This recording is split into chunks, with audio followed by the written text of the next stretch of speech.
جو قرآن ہے ویسے رسول کو بھی تو مانو، ویسے رسول کو بھی تو مانو، جس اللہ نے کہا تھا معاف کرنا 5 آیتیں اور پڑھ کر آپ کے قریب آنا چاہتا ہوں، کیونکہ میری پہلی تقریر ہے تو آپ ٹائم کا خیال نہ کرنا، کیونکہ میری تقریر بڑھ جاتی ہے۔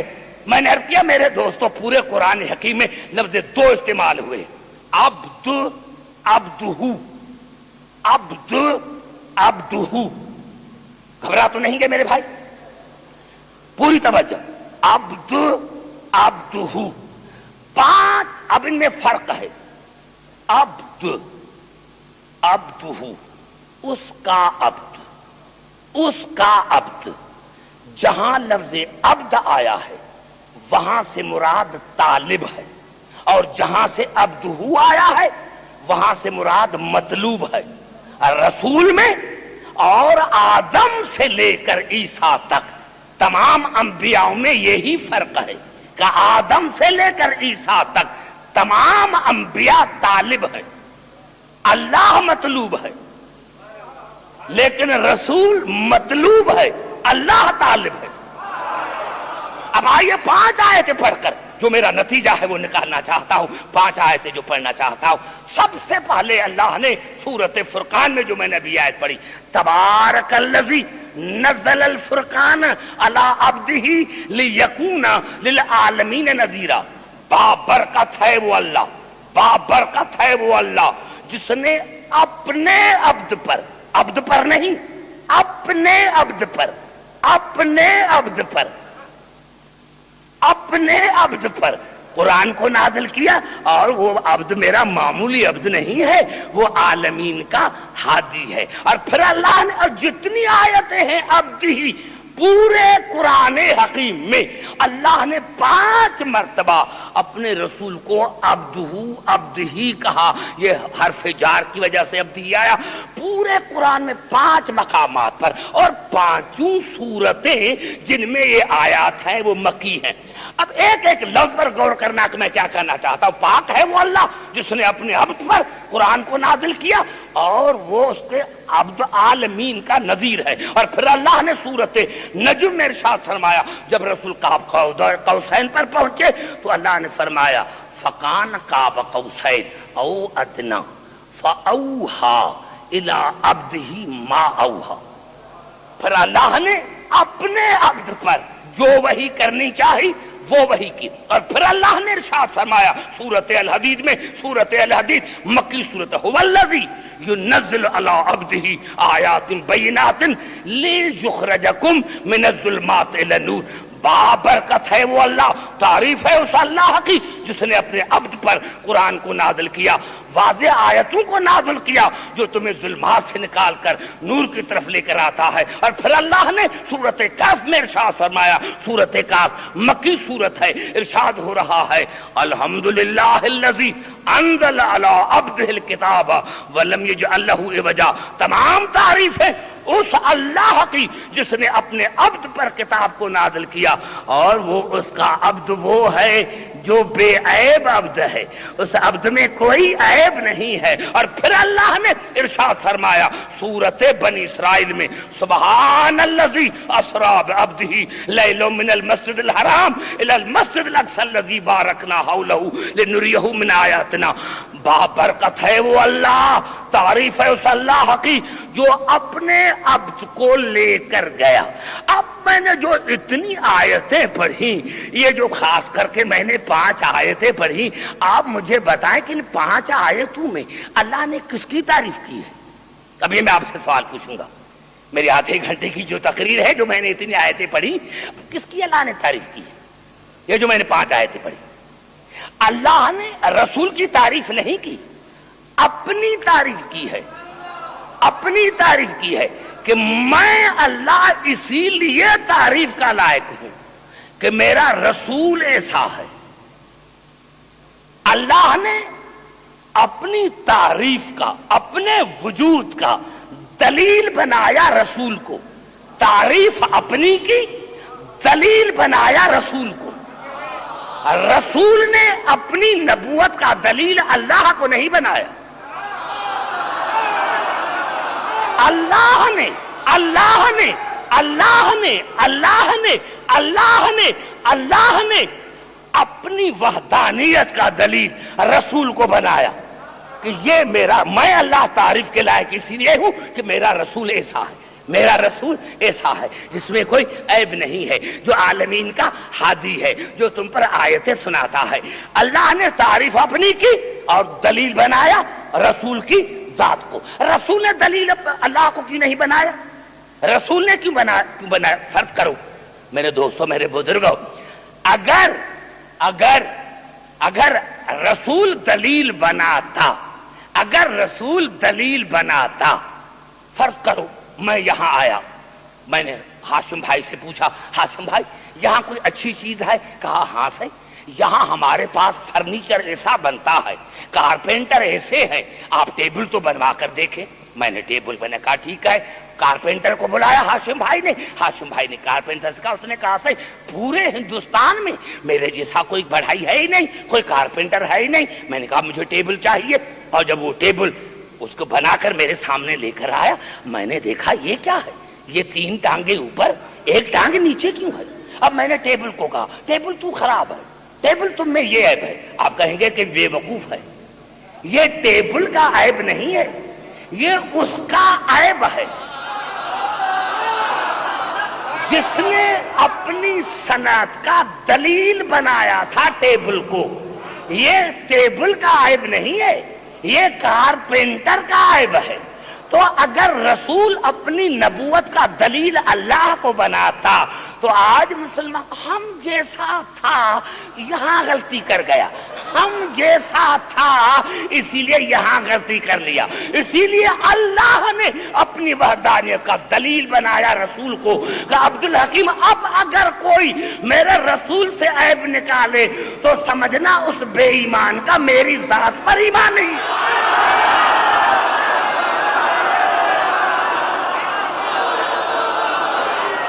پوری توجہ ہے سارا،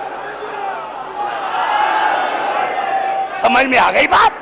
پوری توجہ چاہ رہا ہوں۔ اب اگر کوئی میری رسول کے جو بھی میرے رسول سے عیب نکالے، جو بھی میری رسول کے ذات سے عیب نکالے، سمجھنا اس بے ایمان کا اللہ پر ایمان نہیں ہے۔ ارے میں نے عرض کیا کہ کاش، ارے تم کم از کم جس اللہ نے کہا تھا کہ قرآن ذکر ہے، حالانکہ آپ نے ترجمہ کہہ دیا انا نحن نزلنا الذکر وانا لہ لحافظون، ہم نے اس ذکر کو اتارا۔ قرآن کا لفظ تو ہے ہی نہیں، یہ آپ قرآن کہاں سے لفظ لے کر آئے؟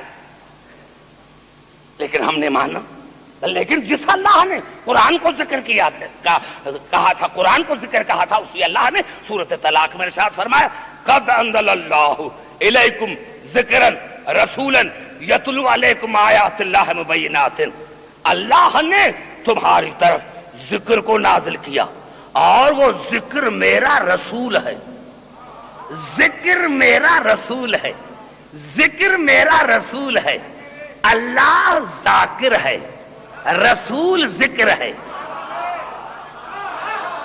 اللہ ذاکر ہے، رسول ذکر ہے، کس کا؟ اللہ کا۔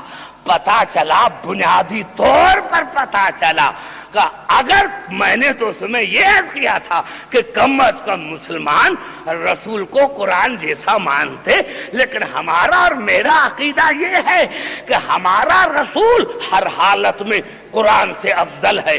کیوں؟ تو قرآن بھی ذکر ہے، قرآن بھی ذکر ہے، رسول بھی ذکر ہے، لیکن قرآن ذکر ہے رسول کا، رسول ذکر ہے اللہ کا، قرآن دلیل ہے رسول کی نبوت کا، اور رسول دلیل ہے اللہ کی وحدانیت کا، رسول دلیل ہے اللہ کی وحدانیت کا۔ قرآن قرآن قرآن قرآن مشروط ہے، رسول شرط ہے۔ قرآن مشروط ہے، رسول شرط ہے۔ اگر رسول نہ ہوتا تو قرآن نہ ہوتا۔ ارے بھائی پھر کیوں نہیں رسول کو قرآن جیسا مانتے؟ کیوں؟ لکھ دو، جہاں جائیں میں آیا ہوں، جتنے مسلمان بھائی ہیں پوری دنیا میں، ایک جملہ میرے پاس لکھوا کے لے کر آؤ کہ ہمارا رسول قرآن جیسا. ہمارا میرا تو عقیدہ یہ ہے, اب جو آیت پڑھوں گا اور تمام مسلمان بھائیوں کے لیے کہ کیوں نہیں مانتے کہ ہمارا رسول قرآن جیسا ہے. ہمارا تو عقیدہ یہ ہے کہ رسول شرط ہے, اگر رسول نہ ہوتا قرآن نہ ہوتا. تو ایک جملہ لکھوا کے لے کر آؤ. یہ جھگڑا کیوں, یہ مذہبی فسادات کیوں؟ لکھ دو کہ ہمارا رسول قرآن جیسا بے عیب اور معصوم ہے. ہمارا رسول قرآن جیسا بے مثل, ہمارا رسول قرآن جیسا بے عیب اور ہمارا رسول جو ہے قرآن کی طرح معصوم ہے. کیوں؟ کوئی نہیں لکھ دے گا. کیوں؟ آئیے چلتے ہیں قرآن حکیم کی طرف. یہ الفاظ جو ابھی میں پڑھ رہا ہوں آیتیں 2, یہ آیتیں ہیں سورۃ فاطر کی. ارشاد ہو رہا ہے والذی اوحینا الیک من الکتاب هو الحق مصدقا لما بین یدیہ ان اللہ بعبادہ لخبیر بصیر. میرے حبیب, میں نے تم پر قرآن کی وحی کی اور یہ قرآن پچھلی کتابوں کی تصدیق کرتا ہے. یہ حق ہے, حق پر نہیں, حق ہے. یہ قرآن حق ہے اور یہ تصدیق کرتا ہے پچھلی کتابوں کی, اور میں اللہ بندوں کے رازق سے واقف. ثم آپ کو پتا ہے علماء کرام موجود ہوں گے, عربی کا قانون ہے کہ جب جملے میں درمیان میں ثم آ جائے تو پھر جو بعد والا جملہ آئے گا اس پر عمل کرنا واجب ہو جائے گا. ثم میرے حبیب, میں نے تم پر قرآن کو نازل کیا. وہ قرآن ہے کیا؟ وہ قرآن حق ہے, وہ قرآن مصدق ہے, مصدق نہیں مصدق ہے, جو پچھلی کتابوں کی تصدیق کرتا ہے. پتا چلا کہ ہم انجیل کو اسی لیے مانتے ہیں کہ قرآن نے تصدیق کی ہے, توریت کو ہم نے اسی لیے مانا ہے کہ قرآن نے تصدیق کی ہے, زبور کو ہم نے اسی لیے مانا ہے کہ قرآن نے تصدیق کی ہے. لیکن اللہ نے فرمایا لیکن میرے حبیب ایک بات یاد رکھ, میں نے قرآن پر وحی کی ہے تم پر, لیکن ایک بات یاد, ثم اورثنا الکتاب الذی اصطفینا من عبادنا. اس قرآن کے وارث ہم بنائیں گے, آپ نہیں. اس قرآن کے وارث ہم بنائیں گے. آپ کو نہیں حق ہے کہ اس قرآن کے وارث بنائے. اس قرآن کے وارث ہم بنائیں گے اپنے بندوں میں سے, اور وہ بندے جن کو ہم نے مصطفیٰ بنایا ہے. پتا چلا آج یہاں سے شرارت کا پتا چلا کہ یہ مسلمان رسول سے عیب کیوں نکالتے ہیں, یہ رسول کو قرآن جیسا بھی نہیں مانتے. ارے کیوں کہ جب رسول کو حق نہیں ہے کہ رسول قرآن کے وارث بنائے, جب رسول کو حق نہیں, جب رسول کو حق نہیں ہے کہ رسول قرآن کے وارث بنائے, تو پھر تمہیں کس نے حق دیا ہے کہ رسول کے وارث تم بنا؟ جب رسول کو حق نہیں ہے کہ رسول قرآن کے وارث بنائے, تو پھر تمہیں کس نے حق دیا ہے کہ قرآن کے وارث تم بناؤ؟ اب پتا چلا شرارت کا کہ کہاں سے شرارت شروع ہوئی کہ انہوں نے رسول کو قرآن جیسا کیوں نہیں مانا. کیوں؟ قرآن ہے بے مثل, قرآن ہے بے عیب. ارے اگر رسول کو بے عیب مانتے لکھ دیتے ہیں تو پھر میں بھی ایک سوال پوچھوں گا کہ اگر واقعی تم رسول کو قرآن جیسا مانتے ہو تو پہلی بات یہ ہے کہ جب رسول کو حق نہیں ہے کہ قرآن کے وارث بنائے, تو تمہیں حق کس نے دیا ہے کہ رسول کے وارث بناؤ؟ اور اگر رسول ہے قرآن جیسا بے عیب ہے معصوم ہے, تو پھر قانون الہی کی طرف آؤ کہ رسول کے بعد رسول کے منبر پر بھی وہ بیٹھ سکتا ہے جو رسول کی طرح بے عیب ہو.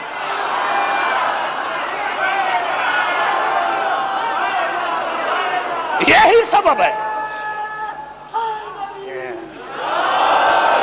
سمجھ میں آ گئی بات سمجھ میں نے عرض کیا کہ کم از کم مسلمان رسول کو قرآن جیسا مانتے. اور آئیے جہاں جہاں میری آواز جا رہی ہے پھر چلتا ہوں قرآن حکیم کی طرف کہ رسول ہے کیا ہے. معاف کرنا میرے دوستوں، یہ جھگڑا علی پر نہیں ہے، حسین پر نہیں ہے، جھگڑا رسول پر ہے. ارے علی تو تب سمجھ میں آئے جب رسول سمجھ میں آئے.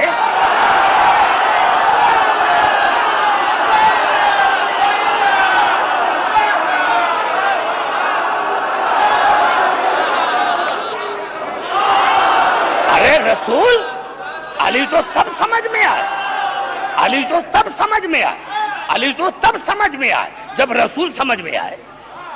حسن اور حسین تو تب سمجھ میں آئے جب رسول سمجھ میں آئے. جب تمہیں رسول ہی سمجھ میں نہیں آیا تو علی کیسے سمجھ میں آئے، بطول کیسے سمجھ. آئیے چلتا ہوں قرآن حکیم کی طرف. جتنی میں نے آیتیں پڑھی ہیں اب ایسی آیت پڑھوں گا میں سمجھتا ہوں کہ آپ کے بچے کو یاد ہوگی. یہ سورت آل عمران کی بہت بڑی آیت ہے جو میں پڑھ رہا ہوں. وَإِذْ أَخَذَ اللَّهُ مِيثَاقَ النَّبِيِّينَ لَمَا آتَيْتُكُم مِّن كِتَابٍ وَحِكْمَةٍ ثُمَّ جَاءَكُمْ رَسُولٌ مُصَدِّقٌ لِّمَا مَعَكُمْ لَتُؤْمِنُنَّ بِهِ وَلَتَنصُرُنَّهُ قَالَ أَقْرَرْتُمْ أَخَذْتُمْ عَلَىٰ ذَٰلِكُمْ إِصْرِي قَالُوا أَقْرَرْنَا قَالَ فَاشْهَدُوا وَأَنَا مَعَكُمْ مِنَ الشَّاهِدِينَ فَمَن تَوَلَّىٰ بَعْدَ ذَٰلِكَ فَأُولَٰئِكَ هُمُ الْفَاسِقُونَ. اللہ نے میں نے روزے ازل میں میں نے تمام انبیاء سے وعدہ لیا کہ میں تمہیں کتابیں دیتا ہوں، حکمت عطا کرتا ہوں، نبوت عطا کرتا ہوں، لیکن میرا ایک شرط ہے اور وہ شرط یہ ہے کہ تم میں میرا رسول آئے گا. انتظار آنے کا کرنا، پیدا ہونے کا نہیں.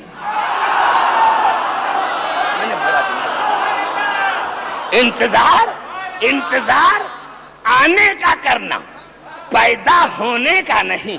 یہاں سے پتہ چلا کہ انتظار ہادی کے آنے کا کیا جاتا ہے، پیدا ہونے کا نہیں. تم میں میرا رسول آئے گا اور وہ رسول کیا ہوگا؟ مصدق ہوگا، جو تمہاری نبوتوں کی تصدیق کرے گا، جو تمہارے ساتھ کتاب ہیں جو لے کے جا رہے ہو اس کی تصدیق کرے گا. اس پر ضرور اس لفظ کو سمجھی. بڑا جملات کر رہا ہوں علی کی محبت کی مستی میں، پوری توجہ. اس پر ضرور نون تاکیدی لام لازمی، ضرور اس رسول کی. کس کو اللہ کر رہا ہے؟ عبدالحکیم کو، کسی عام انسان کو. تمام موسومین کا مجموعہ، آدم سے لے کر عیسیٰ تک سارے انبیاء ہیں کہ تمام کے تمام اس رسول کی ضرور اس رسول کی ضرور مدد کرنا. ضرور اس رسول کی ضرور مدد کرنا اور اس رسول پر ضرور ایمان لے کر آنا. یا اللہ یہ کیا ہے؟ رسول آپ کا مدد کریں انبیاء، یہ آپ بدعت کی بنیاد ڈال رہے ہیں. بڑا جملہ میں نے کہا دیا حیدرآباد دکن میں نے عرض کیا یا اللہ یہ تو بدعت کی بنیاد ہوگی. کیا انبیاء میں آپ سے زیادہ طاقت ہے کیا؟ کہہ رہے ہیں انبیاء کو کہ میرے رسول کی ضرور مدد کرنا. ضرور کیا یہ اللہ ہے کیا؟ رسول اللہ اور غیر اللہ سے مدد مانگے. پوری توجہ تھا ایک جملے پر غور رہے کہ میں کیا کہنا چاہتا ہوں. ہمارا رسول اور غیر اللہ سے مدد مانگے، ضرور مدد کرنا، ضرور ایمان لے کر آنا. اللہ نے فرمایا دیکھو کرتے ہو اقرار؟ کہا ہم نے اقرار کیا. اللہ نے فرمایا شاہد رہنا اور شاہدین میں سے ایک شاہد میں بھی ہوں. یہ بہت بڑا جملہ اگر میرے سمجھ میں آ جاتا، آپ کی سمجھ میں آ جاتا تو میں سمجھتا کہ میری تقریر جو ہے آج کی تقریر میری جو ہے کامیاب ہو گئی. اس پر ضرور ایمان لے کر میرے رسول پر اس کی ضرور مدد کرنا.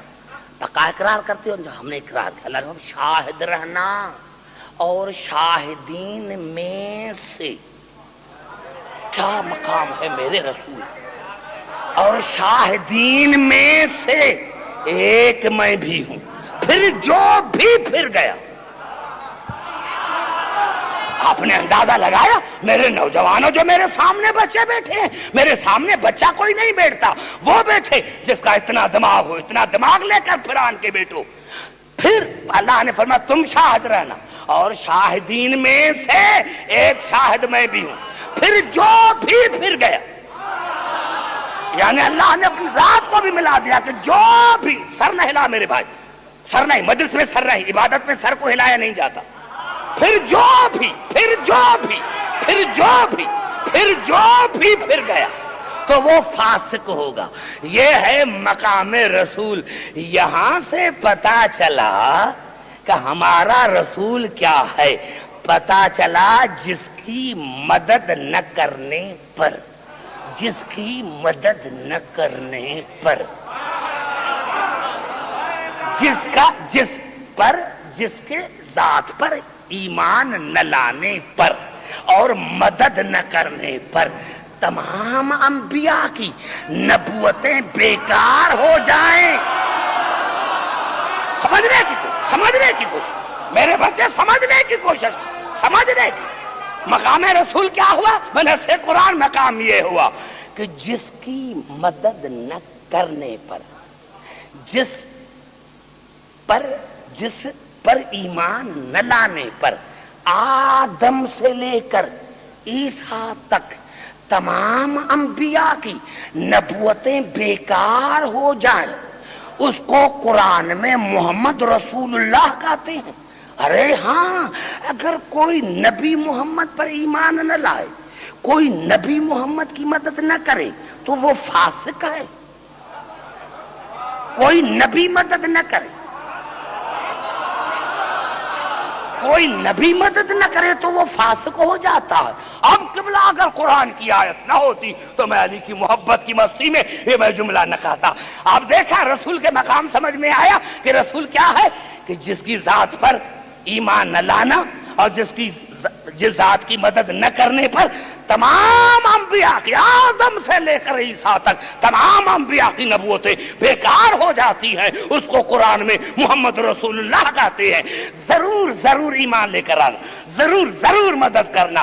اگر یہ قرآن کی آیت نہ ہوتی اور 73 فرقے میرے مسلمان بھائی اس پر متفق نہ ہوتے تو میں یہ آیت بھی نہ پڑھتا. لیکن قرآن میں ہے کہ رسول کا یہ مقام ہے کہ اگر کوئی نبی رسول پر ایمان نہیں کرنا ہے تو اس کی نبوت بیکار. کوئی نبی محمد کی مدد نہ کرے تو اس کی نبوت بیکار ہے. لیکن جب سورۃ مائدہ پر نظر پڑی تو اسی اللہ نے کہا یا ایھا الرسول بلغ.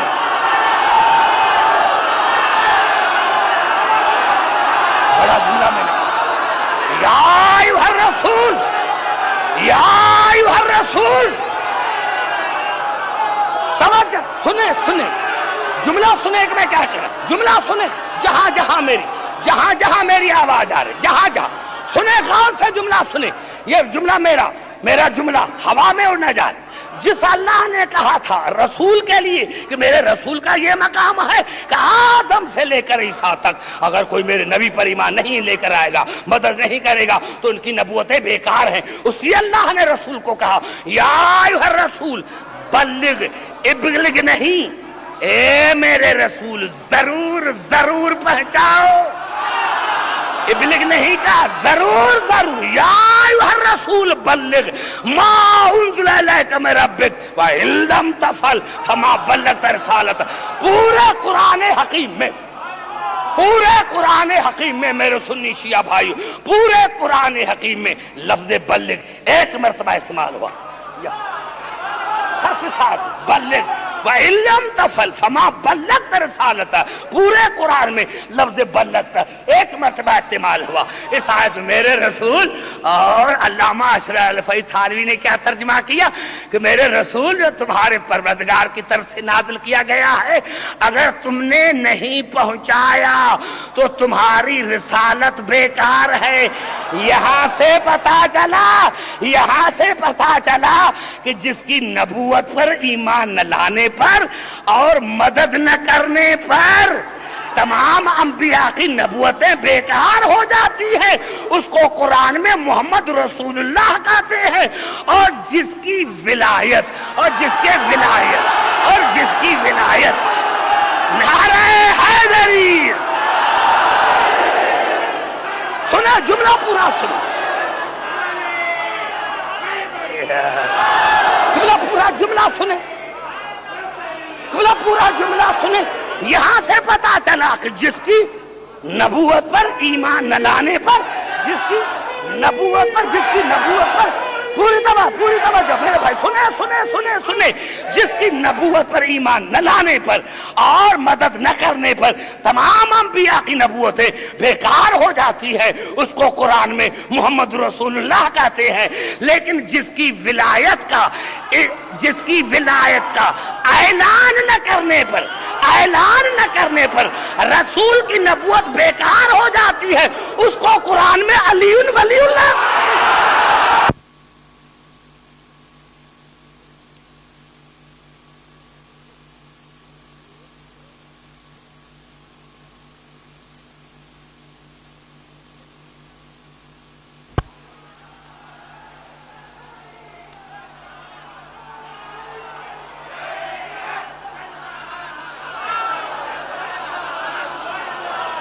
سمجھ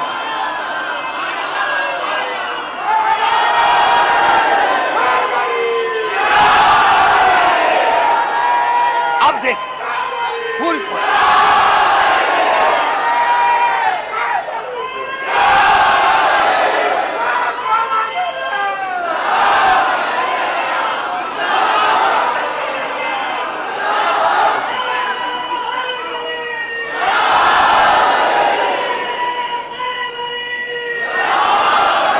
سمجھ میں آ گئی بات؟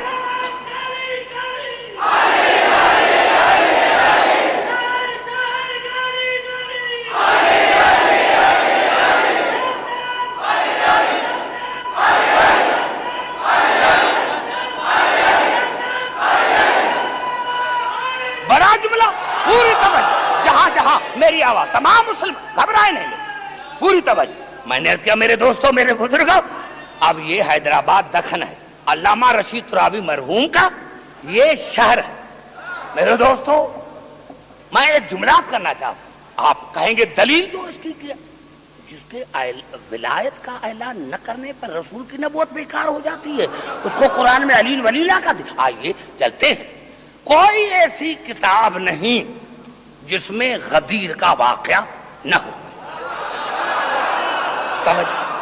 میں نے کیا یہ بات کی بات ہے، انشاءاللہ موقع ملے گا تو میں چھوٹا سا ایک پیس جو ہے وہ خطبے کا بھی پڑھوں گا، لیکن یہ تو باتیں واضح ہیں میرے دوستو۔ تفاسیر میں کہ حضور اکرم نے اعلان کیا، منبر بنایا، غدیر کے میدان میں پلانوں کا منبر بنایا، منبر بنا کر اعلان کیا۔ یہ انشاءاللہ اگر آ گیا، کیونکہ وہ جو خطبہ ہے وہ تو اس کے لیے ایک الگ اشرا چاہیے، غدیر کا خطبہ چھوٹا نہیں ہے، اس کے لیے ایک الگ اشرا چاہیے۔ تو حضور اکرم نے اعلان کیا، من کنت مولا فہذا علی مولا، من کنت مولاہ فہذا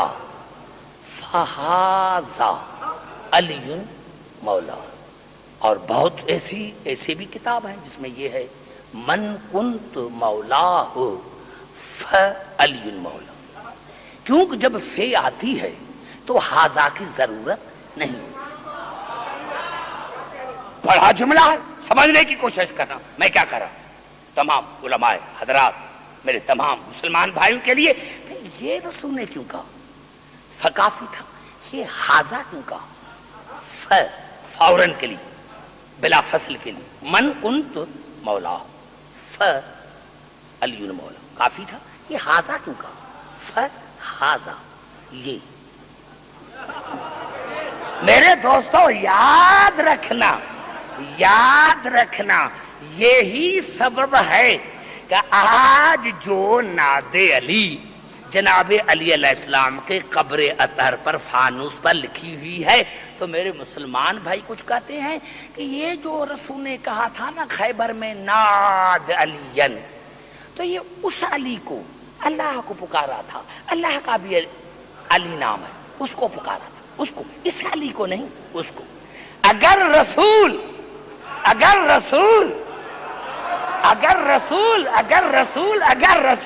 یہ کہتا کہ من کنت مولا فعلی مولا، جس کا میں مولا اس کا علی مولا، تو آج کا مسلمان بھائی وہی علی جس کو خیبر میں پکارا تھا، اسی لیے فرمایا وہ علی نہیں جس کا مولا فہذا۔